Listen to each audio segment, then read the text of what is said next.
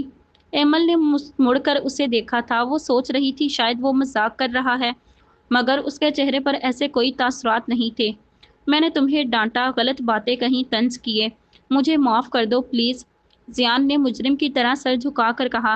ایمل کی آنکھوں میں آنسو آ گئے۔ اس کی دعائیں خدا نے سن لی تھیں۔ وہ آج کامیاب ہو گئی تھی۔ پلیز آج جی بھر کر رو لو، پھر کبھی تمہاری آنکھوں میں آنسو نہ آئیں۔ زیان نے اس کے آنسو صاف کیے۔ یہ تو خوشی کے آنسو ہیں، وہ مسکرائی۔ تم نے مجھے معاف کر دیا نا؟ زیان نے تصدیق چاہی۔ ایمل نے اس بات میں سر ہلایا۔ آپ سب کی بے رخی اور ناراضگی سے مجھ پر بہت سی حقیقتیں آشکار ہوئی ہیں۔ زیان نے اس کا ہاتھ پکڑ کر اسے بیڈ پر بٹھایا اور خود بھی اس کے ساتھ بیٹھ گیا۔ کون سی حقیقتیں؟ یہی کہ خدا اپنے بندوں سے بہت زیادہ محبت کرتا ہے، بہت ہی زیادہ، جس کا اندازہ ہم کر ہی نہیں سکتے۔ پتہ ہے میں ماما، بابا اور آپ کی بہت زیادہ لاڈلی تھی، مگر میری ایک غلطی پر آپ اپنا دل بڑا کر کے مجھے معاف نہ کر سکے، بلکہ سزا دی مجھے۔ مگر اس خدا سے میں نے ایک بار گڑ گڑا کر معافی مانگی اور اس نے مجھے معاف کر دیا۔ وہ گناہ جن کا کوئی حساب نہیں۔ ہر روز مجھے 5 بار اپنی بارگاہ میں بلاتا ہے۔ اس کی آنکھیں پھر بھیگنے لگی تھیں۔ مگر یہ آپ کی دی گئی سزا میرے لیے مصیبت نہیں تھی۔ جو مصیبت آپ کو اللہ کی طرف رجوع کر دے وہ مصیبت نہیں، رحمت ہے۔ ایمل مسکرائی تھی۔ زیان بغور اس کا چہرہ دیکھ رہا تھا۔ کتنا بدل گئی تھی وہ۔ دوپٹہ جو ہر وقت شانوں پر جھولتا وہ آج سر پر جم گیا تھا۔ چہرے پر شرارت کی جگہ سکون تھا۔ بہت مہربانیاں ہیں مجھ پر خدا کی، جن کا کبھی شکر ادا نہیں کر سکتی، وہ دھیمے لہجے میں بولی، اور مجھ پر بھی بہت بڑی مہربانی خدا نے کی ہے، زیان نے شریر لہجے میں کہا۔ ایمل نے اسے سوالیہ نظروں سے دیکھا۔ میری بیوی خود چل کر میرے کمرے میں آئی ہے، یہ مہربانی کم ہے کیا؟ زیان کی بات پر ایمل جھنپ سی گئی، جس پر زیان کا بلند قہقہا کمرے میں گونجا۔ بے شک اس کے صبر اور استقامت نے اسے پھر سے محبتوں سے نوازا تھا۔ آنے والا سال جس میں چند دن باقی تھے، ان کے لیے بہت سی خوشیوں اور مسکراہٹ کا پیغام تھا۔ آؤ مل کر کریں یہ دعا دونوں، اب کہ یہ سال تیرا میرا ہو۔ جی تو ناظرین، یہ ناول آپ کو کیسا لگا؟ اگلا بہترین ناول ریڈ عشق انشاءاللہ کل سے شروع ہو جائے گا۔ ویڈیو اچھی لگے تو لائک کریں، دوستوں کے ساتھ شیئر کریں اور ہمارے چینل کو سبسکرائب کریں۔ شکریہ۔